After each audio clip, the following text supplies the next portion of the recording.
വമൻ യത്തഖില്ലാഹ യജ്അൽ ലഹു മഖ്റജാ, തഖ്വയുള്ളവരായാൽ മുത്തഖിയായാൽ യജ്അൽ ലഹു മഖ്റജാ, എന്ത് പ്രശ്നങ്ങൾ ഉണ്ടായാലും അല്ലാഹു പരിഹാരം കാണിച്ചു തരും. മക്കളുടെ കല്യാണമുണ്ട്, പരിഹാരം അല്ലാഹു കാണിച്ചു തരും. രോഗമുണ്ട്, ചികിത്സയ്ക്ക് മരുന്നില്ല, അല്ലാഹു പരിഹാരം കാണിച്ചു തരും. എല്ലാറ്റിനുണ്ട്. മക്കളില്ല, അതിനും അല്ലാഹു പരിഹാരം കാണിച്ചു തരും. നിങ്ങൾ എന്തിനാ പോയി? ജോലിയില്ലേ, അല്ലാഹു പരിഹാരം തരും. ബിസിനസ്സിലെ കച്ചവടങ്ങൾ നഷ്ടമാണ്, നിങ്ങൾ തഖ്വയിൽ അധിഷ്ഠിതമായി ജീവിച്ചാൽ മതി. ബാക്കിയുള്ളതൊക്കെ പഠിച്ചോനേറ്റു. മനസ്സിലാകുന്നുണ്ടോ? നമ്മൾ തഖ്വയിൽ അധിഷ്ഠിതമായി ജീവിച്ചാൽ മതി. അത് നമ്മുടെ ഭാഗത്തില്ല. നമ്മൾ വിചാരിച്ച തഖ്വ എന്ന് പറഞ്ഞാൽ സുബഹി നിസ്കരിക്കാൻ പള്ളിയിൽ പോവാ, ളുഹർ നിസ്കരിക്കാൻ പള്ളിയിൽ പോവാ, അസ്ർ നിസ്കരിക്കാൻ പള്ളിയിൽ പോവാ എന്ന വലിയ മുത്തഖിയാണ്. അതൊന്നല്ല തഖ്വ. തഖ്വ എന്ന് പറഞ്ഞാൽ അതൊന്നല്ല, പള്ളിയിൽ പോലൊന്നല്ല തഖ്വ.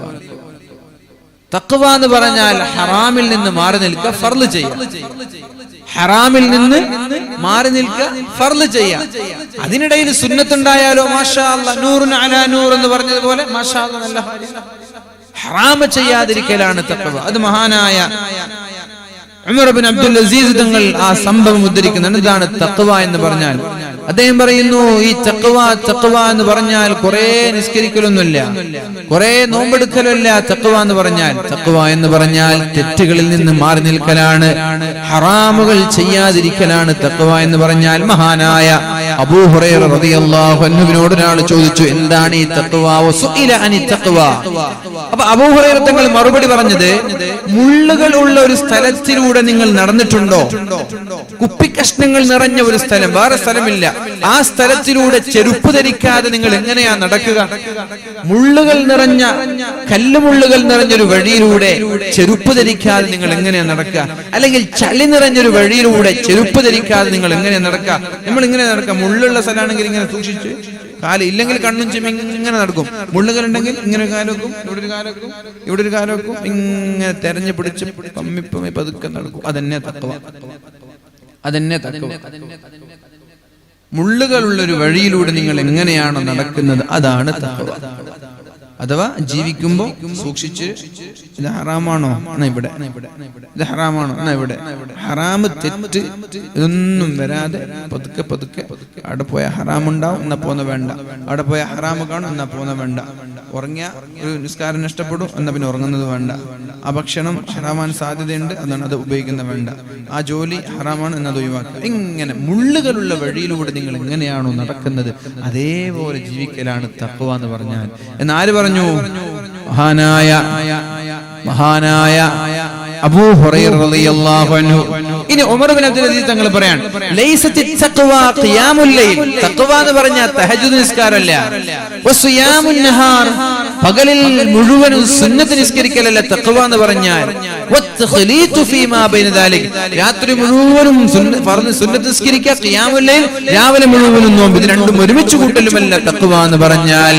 വലാകിന്ന തഖ്വ അദാഉ മഫ്തറല്ലാഹ്, അല്ലാഹു നിർബന്ധമാക്കിയത് സമയത്ത് തന്നെ ചെയ്യലാണ് തഖ്വ എന്ന് പറഞ്ഞാൽ. സുബ്ഹി നിസ്കാരം ബാങ്ക് കൊടുക്കുമ്പോൾ തന്നെ പള്ളിയിൽ വരാ, ളുഹർ നിസ്കാരം ബാങ്ക് കൊടുക്കുമ്പോൾ തന്നെ പള്ളിയിൽ വരാ, അസറും മഗ്രിബും ഇശാവും അങ്ങനെ ളുഹർ ബാങ്ക് കൊടുത്ത് നിസ്കരിക്കാതെ ഒരു 3 മണിക്ക് നിസ്കരിക്കുന്നതിന് തഖ്വ എന്ന് പറയില്ല. 5:30 സുബ്ഹി ബാങ്ക് വിളിച്ചാൽ 6:30 സുബ്ഹി നിസ്കരിക്കുന്നതിന് തഖ്വ എന്ന് പറയില്ല. അസർ ബാങ്ക് 3:40 കൊടുത്താൽ 6:10 അസർ നിസ്കരിക്കുന്നതിനെയും തഖ്വ എന്ന് പറയില്ല. തഖ്വ എന്ന് പറയുന്നത് അല്ലാഹു നിർബന്ധമാക്കിയ നിസ്കാരം സമയത്ത് തന്നെ നിസ്കരിക്കുക, മറ്റുള്ള തിരക്ക് മാറ്റിവെക്കുക, അതാണ് തഖ്വ. വീട്ടിലുണ്ട്, നിങ്ങൾക്ക് ഇപ്പൊ അസൗകര്യ യാത്രയിലാണ്, എക്സ്ക്യൂസ് ഉണ്ട്, യാത്രക്കാരനെ നിസ്കാരം ബന്ധിപ്പിക്കാനുള്ള അളവുണ്ട്. ബാക്കിയുള്ള മഹല്ലിന്റെ പരിധിയിലുള്ള വേറെ ആളുകൾക്ക് അളവൊന്നുമില്ല. ജോലിയിലാണ്, ജോലി മാറ്റും. പിന്നെ വേറൊരാളുടെ കീഴിൽ ജോലി ചെയ്യാൻ അയാൾ വിടുന്നില്ല എങ്കിൽ നമ്മൾക്കൊരു കാരണമുണ്ട്. വീട്ടിലിരിക്കുന്നവർ, ഒരു പണിയുമില്ലാത്തവർ, ഒരു ജോലിയുമില്ലാത്തവർ ബാങ്ക് കൊടുത്തിട്ടും നിസ്കരിക്കാതെ പിന്തിപ്പിക്കുന്നത് തഖ്വയിൽ പെട്ടതല്ല. സമയത്ത് നിസ്കരിക്കലാണ് തഖ്വ. അത് പിന്തിപ്പിച്ച ഒരു കാരണവുമില്ലാതെ പിന്തിപ്പിക്കുന്നത് മുത്തഖീങ്ങളുടെ ലിസ്റ്റിൽ നിന്ന് പുറത്തായി പോകും. എന്നാ പിന്നെ നമ്മൾക്ക് അല്ലാഹുവിന്റെ സഹായം ഒന്നും കിട്ടൂല. അപ്പൊ തഖ്വ എന്ന് പറഞ്ഞാൽ അദാഉ മഫ്തറല്ലാഹ് വതർകു മാ ഹറമല്ലാഹ്, അല്ലാഹു ഹറാമാക്കിയത് ഒഴിവാക്കുകയും അല്ലാഹു നിർബന്ധമാക്കിയത് സമയത്ത് തന്നെ ചെയ്യുകയും ചെയ്യലാണ്. ഇതിന്റെ കൂടെ ഒരാൾ സുന്നത്തുകൾ ചെയ്താൽ, ഖുർആൻ ഓതിയാൽ, ദിക്ർ ചെയ്താൽ, സുന്നത്ത് നോമ്പെടുത്താൽ അത് വലിയ ഖൈറാണ്. അപ്പൊ തഖ്വ എന്ന് പറഞ്ഞാൽ നിങ്ങൾ വിചാരിച്ചതുപോലെ തഹജ്ജുദോ നോമ്പോ ഒന്നുമല്ല. ഫർദ് നിസ്കരിക്കുക, ഹറാമിൽ നിന്ന് മാറി നിൽക്കുക. എങ്കിലും മുത്തഖി വളരെ എളുപ്പമാണ്, വളരെ എളുപ്പമാണ്. അല്ലാഹു നമ്മെ മുത്തഖീങ്ങളിൽ ഉൾപ്പെടുത്തട്ടെ. മുത്തഖീങ്ങൾ ആവാനല്ല ദുആ ചെയ്യാൻ പറഞ്ഞത്. വജഅൽനാ ലിൽ മുത്തഖീന ഇമാമാ. അല്ലാഹുവേ ഞങ്ങളെ മുത്തഖീങ്ങളുടെ നേതാവാക്കണേ എന്നാണ് ദുആ ചെയ്യാൻ പറഞ്ഞത്. മുത്തഖീങ്ങളുടെ നേതാവാക്കണേ അല്ലാഹ്, മുത്തഖീങ്ങളുടെ നേതാവാക്കണേ എന്ന് ദുആ ചെയ്യാനാണ് പറഞ്ഞത്. അതുകൊണ്ട് അല്ലാഹുവിനോട് നമ്മൾക്ക് ദുആ ചെയ്യാം. അല്ലാഹുവേ മുത്തഖീങ്ങളുടെ നേതാവാക്കണേ അല്ലാഹ്. വമൻ യത്തഖില്ലാഹ യജ്അൽ ലഹു മഖ്റജ. അങ്ങനെ മുത്തഖിയായാൽ അല്ലാഹു പ്രശ്നങ്ങൾക്ക് പരിഹാരം കാണിച്ചു തരും. വയർസുഖുഹു മിൻ ഹൈതു ലാ യഹ്തസിബ്. പ്രതീക്ഷിക്കാത്ത വഴിയിലൂടെ അല്ലാഹു നിങ്ങൾക്ക് റിസ്ക് തരും, ഭക്ഷണം നൽകും. പ്രതീക്ഷിക്കാത്ത വഴിയിലൂടെ നിങ്ങൾ ഒരിക്കലും പ്രതീക്ഷിച്ചില്ല എന്റെ ഈ മകളെ കല്യാണം കഴിച്ചു കൊടുക്കാൻ കഴിയുന്നു. പക്ഷെ അല്ലാഹു അത് കഴിപ്പിച്ച് പൈസ ബാക്കി നിങ്ങളെ കയ്യിൽ തരും. അങ്ങനെ എത്ര ആളുകൾ കല്യാണം കഴിപ്പിച്ചു കൊടുക്കാൻ കഴിയുമെന്നൊക്കെ ടെൻഷനിൽ എത്രയോ തക്കവയുള്ള ആളുകൾ കല്യാണം കഴിഞ്ഞ് നോക്കുമ്പോൾ പൈസ ബാക്കിയാണ്. കല്യാണം കഴിഞ്ഞിട്ട് കയ്യിൽ പൈസ തക്കവയുടെ അടയാളാണ്. അപ്പൊ അതുകൊണ്ട്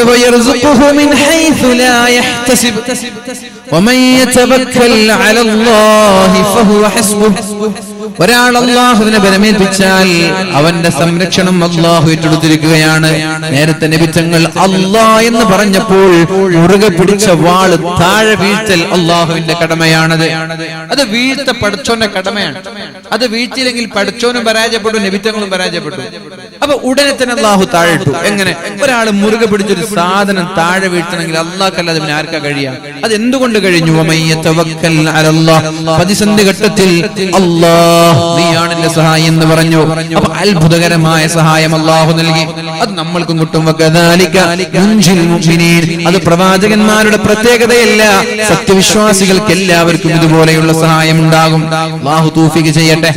എന്നോടൊരു ഞാനൊരു ദിവസം ട്രെയിനിൽ റെയിൽവേ സ്റ്റേഷനിൽ കാത്തിരിക്കുമ്പോ എന്റെ മഹലിലുള്ള ഒരാള്, അതിന് കണ്ണ് കാണുന്നില്ല, കണ്ണിന്റെ കാഴ്ചശക്തി കുറവാണ്.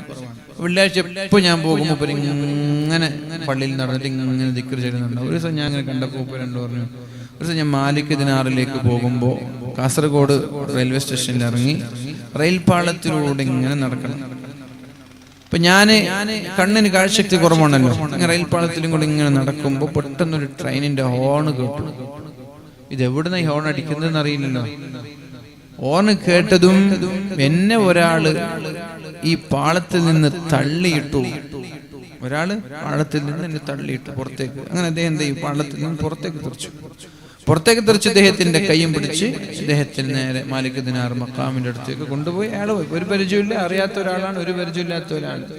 ഞാൻ മനസ്സിലാക്കിയത് അദ്ദേഹത്തിന്റെ ആ ജീവിതത്തിലെ ദിക്റും തഖ്വയും കൊണ്ട് അദ്ദേഹത്തിന്റെ കറാമത്ത് പറഞ്ഞൊന്നുമില്ല, എന്നോട് ഇങ്ങനെ കാര്യം ഷെയർ ചെയ്താണ്. അപ്പൊ ഞാൻ മനസ്സിലാക്കിയത് അള്ളാഹു അവിടേക്ക് അള്ളാഹു നിന്റെ മുമ്പിലേക്ക് കടന്നു വരുമെന്ന് പറഞ്ഞതുപോലെ അത്തരം ഘട്ടങ്ങളിൽ അള്ളാഹു ആരെങ്കിലും പറഞ്ഞേക്കാണ്, അല്ലെങ്കിൽ അള്ളാഹു തന്നെ വരികയാണ് സഹായിക്കാൻ വേണ്ടി. അതുണ്ടാകും. തഖ്വയുണ്ടായാൽ അതൊക്കെ ഉണ്ടാകും. അള്ളാഹുവിലേക്ക് വരമേൽപ്പിച്ചാൽ ഇൻഷാ അല്ലാഹ് സഹായിയായിട്ട് അള്ളാഹു ഉണ്ടാകും. ആ ഒരു വരമേൽപ്പിക്കൽ, ആ ഒരു വിശ്വാസം നമ്മൾക്കുണ്ടാവണം. അല്ലാഹു റബ്ബ് സുബ്ഹാനഹു വ തആല തൗഫീഖ് നൽകി അനുഗ്രഹിക്കട്ടെ. സംഭവങ്ങൾ ഒരുപാട് ഉദ്ധരിക്കാനുണ്ട്. അതിൽപ്പെട്ടൊരു സംഭവം കൂടി ഞാൻ പറയുകയാണ്. അബൂ ഉമാമ എന്ന് പറയുന്നൊരു സ്വഹാബി പള്ളിയിൽ ഇങ്ങനെ ദുആ ചെയ്തുകൊണ്ടിരിക്കുകയാണ്. സമയം നിസ്കാരത്തിന്റെ സമയമല്ല. നിസ്കാരത്തിന്റെ സമയത്ത് തന്നെ നമ്മൾ പള്ളിക്ക് പോകില്ല, പിന്നല്ലേ നിസ്കാരം അല്ലാത്ത സമയത്ത്. നബി സല്ലല്ലാഹു അലൈഹി വസല്ലം തങ്ങൾ പള്ളിയിൽ കയറിയപ്പോ ഒരു പുരുഷനെ കണ്ടു. അയാളുടെ പേര് അബൂ ഉമാമ എന്നാണ്. ഇങ്ങനെ കരയുന്നത് കണ്ടപ്പോ ചോദിച്ചു, യാ അബൂ ഉമാമ, യാ അബാ ഉമാമ, മാലി അറാക ജാലിസൻ ഫിൽ മസ്ജിദ് ഫീ ഗൈരി വഖതി സ്വലാഹ്. നിസ്കാരത്തിന്റെ സമയത്തല്ലാത്ത ഈ സമയത്ത് നിങ്ങൾ എന്റെ പള്ളിയിൽ ഇങ്ങനെ ഇരിക്കുന്നത് എന്ന് ചോദിച്ചു. ഇപ്പൊ പിന്നെ അങ്ങനെ കണ്ടാലും സംശയിക്കണം, കാരണം ഭണ്ഡാരപ്പെട്ടി അടിച്ചു മാറ്റാനായിരിക്കും. നിസ്കാരത്തിന്റെ സമയത്തല്ലാതെ പള്ളിക്കൊക്കെ വന്നാലേ ഭണ്ഡാരപ്പെട്ടി അടിച്ചു മാറ്റാം, പിന്നെ ചെരുപ്പ് എവിടെ ഉണ്ടാവും അവിടെ വെക്കുക, പിന്നെ ക്ലോക്ക് അങ്ങനെ അടിച്ചു മാറ്റുക, AC അങ്ങനെ അടിച്ചു മാറ്റുക എന്നൊക്കെ സൂക്ഷിക്കേണ്ട കാര്യമാണ്. എന്താ നിസ്കാരമല്ലാത്തൊരു സമയത്ത് ഇവിടെ? അപ്പൊ പറഞ്ഞു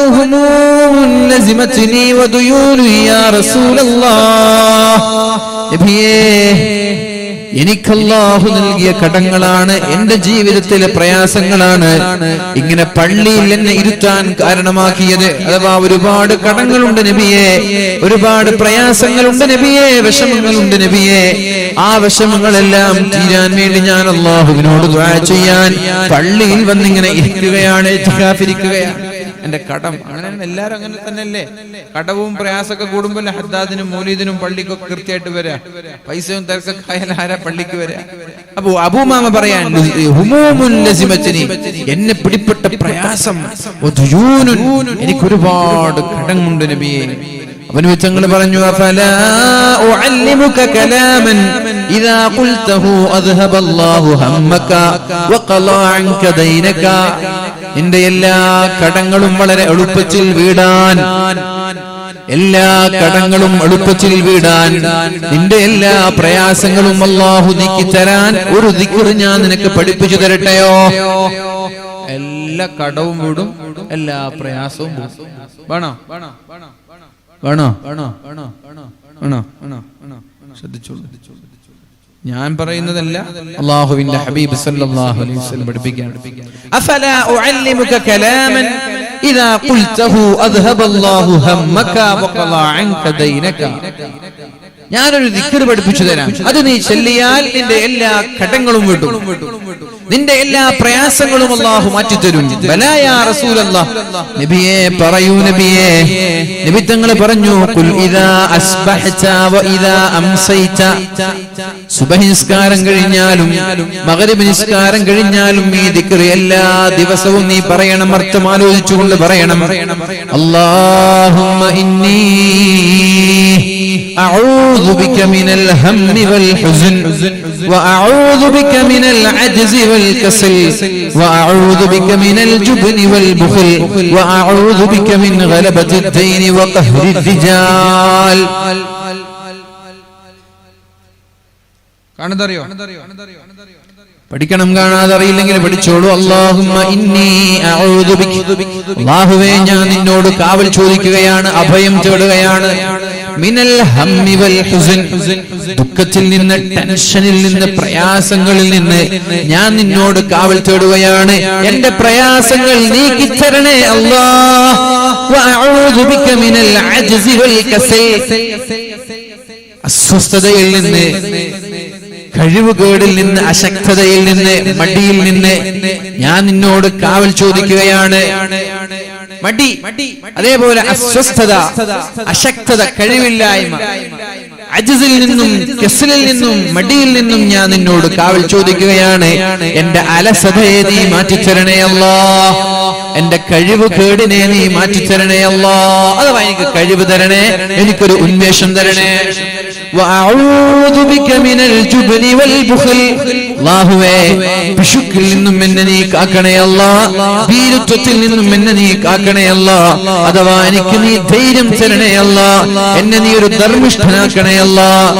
വഅഊദു ബിക മിൻ ഗലബത്തി ദൈനി വഖഹ്രി റിജാൽ.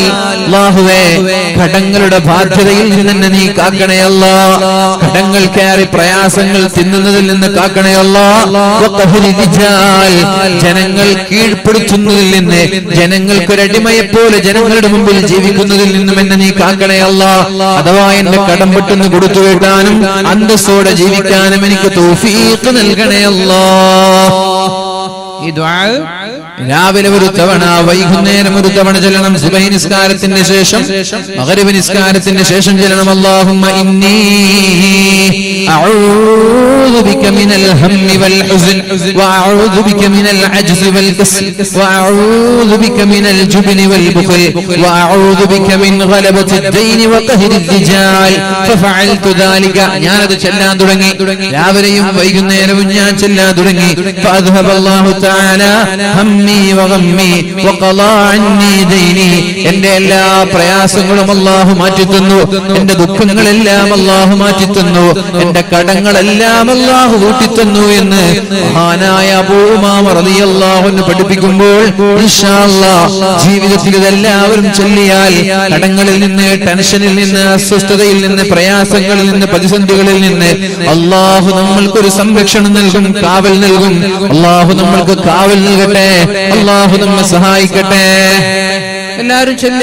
കിട്ടോ അതല്ല, കിട്ടുമെന്നുള്ള ഉറപ്പോടെ, സ്വീകരിക്കുമെന്നുള്ള ഉറപ്പോടെ അല്ലാഹു തൗഫീഖ് ചെയ്യട്ടെ, അല്ലാഹു തൗഫീഖ് ചെയ്യട്ടെ. അതേപോലെ മറ്റൊരു സംഭവം കൂടി ഞാൻ ഉദ്ധരിക്കട്ടെ. മഹാനായ അബൂ ദർദാ റളിയല്ലാഹു അൻഹു, അല്ലാഹുവിന്റെ സഹായം നമ്മൾ തിരിച്ചറിയണം, അതിനു വേണ്ടിയിട്ട് ഈ സംഭവങ്ങളൊക്കെ ഉദ്ധരിക്കുന്നു. മഹാനായ അബൂ ദർദാ റളിയല്ലാഹു അൻഹു കുല്ലൻ നഖുസ്സു അലൈക മിൻ അംബാഇർ റസൂൽ വകുല്ലൻ നഖുസ്സു അലൈക മിൻ അംബാഇർ റസൂൽ മാ നുസബ്ബിതു ബിഹി ഫുആദക. എന്തിനാണ് ഇങ്ങനെ പ്രവാചകന്മാരുടെ ചരിത്രങ്ങൾ ഓരോന്നോരോന്ന് ഞാൻ പരിശുദ്ധ ഖുർആനിൽ നബിയെ നിങ്ങൾക്ക് പറഞ്ഞു തരുന്നത്? മാ നുസബ്ബിതു ബിഹി ഫുആദക. അവരുടെ ചരിത്രം കേൾക്കുമ്പോൾ നിങ്ങൾക്ക് ഈമാനിന് കരുത്തുണ്ടാകും, ധൈര്യമുണ്ടാകും, ഈമാനിൽ അഭിവൃദ്ധി ഉണ്ടാകും, വിശ്വാസം കൂടും. മഹാനായ അബൂ ദർദാ റളിയല്ലാഹു അൻഹു ഒരിക്കൽ ഇങ്ങനെ ഇരിക്കുമ്പോഴാണ് ഒരാൾ കടന്നു വന്നിട്ട് പറയുന്നത്, യാ അബൂ ദർദാ നിങ്ങളുടെ വീട് കത്തിപ്പോയിട്ടുണ്ട്, നിങ്ങളുടെ വീട് കത്തിപ്പോയി. അബൂ ദർദാ പുറത്താണുള്ളത്. ഒരാൾ വന്നിട്ട് പറഞ്ഞു, നിങ്ങൾ വീട് കത്തി. അബൂ ദർദാ പറഞ്ഞു, എന്റെ വീട് കത്തൂല. വേറൊരാൾ വന്നിട്ട് പറഞ്ഞു, വീട് കത്തൂല. പിന്നെയും ആളുകൾ വന്നിട്ട് ഇങ്ങനെ പറയാന്നെ, അബൂ ദർദാ തങ്ങളെ നിങ്ങൾ വീട് കത്തിയിട്ടുണ്ട് കേട്ടോ. ഉദാഹരണം, നമ്മൾ തറയിട്ട പ്രദേശത്തുള്ള നമ്മള് പുറത്തെവിടെ കോഴിക്കോടാണ്. അപ്പൊ കോഴിക്കോട് നിൽക്കുമ്പോൾ ഒരാൾ വന്ന് നിങ്ങൾ നാട്ടിൽ തീപിടുത്തുണ്ടായി, ഞങ്ങൾ വീടൊക്കെ കത്തിന്നാ കേട്ടത് എന്ന് പറയുമ്പോ ആണോ നമ്മൾ വിശ്വസിക്കില്ല. അപ്പൊ അടുത്ത ആള് കാണും, വീണ്ടും വാട്സപ്പിൽ ഉണ്ടായിട്ടോ, അടുത്ത പിന്നെ ഫേസ്ബുക്കിൽ ഉണ്ടായിട്ടോ, ആണോ? നമ്മൾ വിശ്വാസിയായ ഒരാളാണെങ്കിൽ അങ്ങനെ സംഭവിക്കൂല എന്ന് പറയാം. എപ്പോ ഈ ഒരു ദിക്ർ ചൊല്ലിയാൽ. അബൂ ദർദാ തങ്ങൾ പറഞ്ഞു, എന്റെ വീട് കത്തൂല. കാരണം സമിഅ്തുഹുന്ന മിൻ റസൂലില്ലാഹ്, നബി തങ്ങൾ പഠിപ്പിച്ചൊരു ദിക്റാണ് എന്റെ ധൈര്യം. ഏതാണ് ആ ദിക്ർ? മൻ ഖാലഹാ അവ്വല നഹാരി. രാവിലെ ഒരാൾ പറഞ്ഞു ഈ ദിക്ർ ചൊല്ലിയാൽ ലം തുസിബഹു മുസീബ ഹത്താ യുംസി, വൈകുന്നേരം വരെ അയാൾക്ക് ഒരു അപകടം സംഭവിക്കൂല. വമൻ ഖാലഹാ ആഖിറൻ നഹാർ, വൈകുന്നേരം ഒരാൾ പറഞ്ഞാൽ ലം തുസിബഹു മുസീബ ഹത്താ യുസ്ബിഹ, പകൽ വരെ അയാൾക്കൊരു പ്രയാസം ഉണ്ടാവില്ല. ഏതാണ് ആ ദിക്ർ? അല്ലാഹുമ്മ അൻത റബ്ബി ലാ ഇലാഹ ഇല്ലാ അൻത അലൈക തവക്കൽതു വ അൻത റബ്ബുൽ അർശിൽ അളീം. ما شاء الله كان وما لم يشأ لم يكن ولا حول ولا قوة إلا بالله العلي العظيم.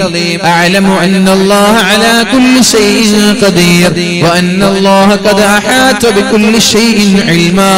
اللهم إني أعوذ بك من شر نفسي ومن شر كل دابة أنت آخذ بناصيتها إن ربي على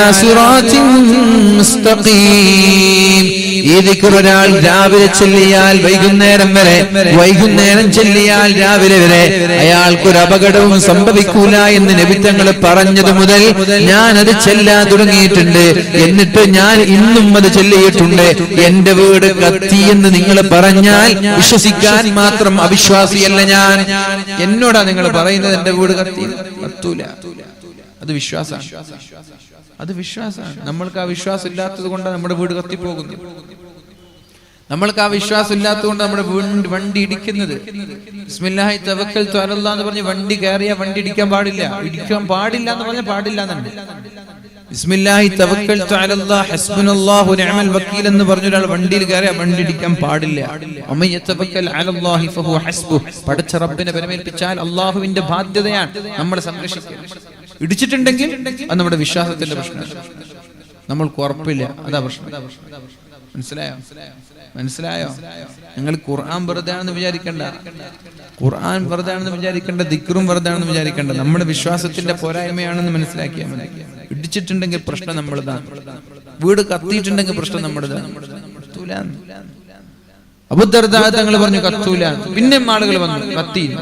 അതേപോലെ എന്താ നമ്മൾ പോയി നോക്കാം. പോയി എല്ലാരും കൂടി പോയി. വീടിന്റെ അടുത്ത് വീടിന്റെ ചുറ്റുഭാഗങ്ങളൊക്കെ കത്തി തകർന്ന് തരിപ്പണമായിട്ടുണ്ട്. അടുത്തെത്തി നോക്കുമ്പോ വീടിലേക്ക് ഒരു തീപ്പൊരി പോലും തൊട്ടിട്ടില്ല. വീടിന്റെ ചുറ്റുഭാഗങ്ങൾ മുഴുവനും കത്തിയിട്ടുണ്ട്. വീടിലേക്കൊരു തീപ്പൊരി പോലും, ഒരു സ്ഫുരണം പോലും എത്തിയിട്ടില്ല. മഹാനായ അബൂദർദാ റളിയല്ലാഹു അൻഹുവിന്റെ അചഞ്ചലമായ വിശ്വാസമാണ്. ആ ദിക്ർ ചെല്ലിയാൽ മാത്രം പോരാ, അത് ചെല്ലുമ്പോ എനിക്ക് എന്റെ റബ്ബിന്റെ പ്രൊട്ടക്ഷൻ ഉണ്ട് എന്നുള്ള വിശ്വാസം കൂടി വേണം. അള്ളാഹു നമ്മൾക്ക് അങ്ങനെ ഒരു ഈമാൻ നൽകട്ടെ. അള്ളാഹു അങ്ങനെ ഒരു ഈമാൻ നമ്മൾക്ക് നൽകട്ടെ. 11:30 നിർത്തണോ തുടരണോ? നിർത്തല്ലേ? ഞാൻ തുടരുന്നില്ല, സമയം കുറെ വൈകിയത് കൊണ്ട്. അപ്പൊ നമ്മൾ വളരെ പ്രധാനമായി മനസ്സിലാക്കേണ്ട വിഷയം ഇതാണ്. വകദാലിക നുൻജിൽ മുഅ്മിനീൻ എന്നുള്ള ആയത്താണ്. വകദാലിക നുൻജിൽ മുഅ്മിനീൻ. ഇത്തരം ഈ പറഞ്ഞ സംഭവങ്ങളൊക്കെ സ്വഹാബാക്കൾക്കും നബിത്തങ്ങൾക്കും മാത്രമുള്ള പ്രത്യേകതയല്ല, സത്യവിശ്വാസികളായ നമ്മൾക്കുമുണ്ട്. നമ്മൾക്കും ഇങ്ങനെ സഹായം കിട്ടും. സഹായം കിട്ടണമെങ്കിൽ ഈ ഒരു വിശ്വാസം നമ്മൾക്ക് ഉണ്ടാവണം. അല്ലാഹുവിന്റെ ദിക്റിൽ അധിഷ്ഠിതമായ ജീവിതം നമ്മൾ നയിക്കണം. മൻ അമില സ്വാലിഹൻ മിൻ ദക്കരിൻ ഔ ഉൻസാ ഫലനുഹ്യിയന്നഹു ഹയാതൻ തയ്യിബ. നിങ്ങൾ അല്ലാഹുവിന്റെ ദിക്റിൽ അധിഷ്ഠിതമായി അല്ലാഹുവിനെ പേടിച്ച് ഹറാമിൽ നിന്ന് മാറി, ചിന്മകളിൽ നിന്ന് മാറി, സ്കൂളിൽ പഠിക്കാൻ കണ്ണുകൾക്ക് ഹറാമ് കണ്ടേക്കാം, സൂക്ഷിക്കണം. തൊടാൻ പാടില്ല, ഷെയ്ക്ക് ഹാൻഡ് ചെയ്യാൻ പാടില്ല, ചുംബനങ്ങൾ പാടില്ല, കൂടെ ഇരിക്കാൻ പാടില്ല, കൂടെ യാത്ര ചെയ്യാൻ പാടില്ല, കിന്നാരം പറയാൻ പാടില്ല, മൊബൈൽ ഫോണിലൂടെ ചാറ്റ് ചെയ്യാൻ പാടില്ല. ഇതൊക്കെ നമ്മുടെ മുമ്പിലുള്ള പ്രതിസന്ധിയാണ്.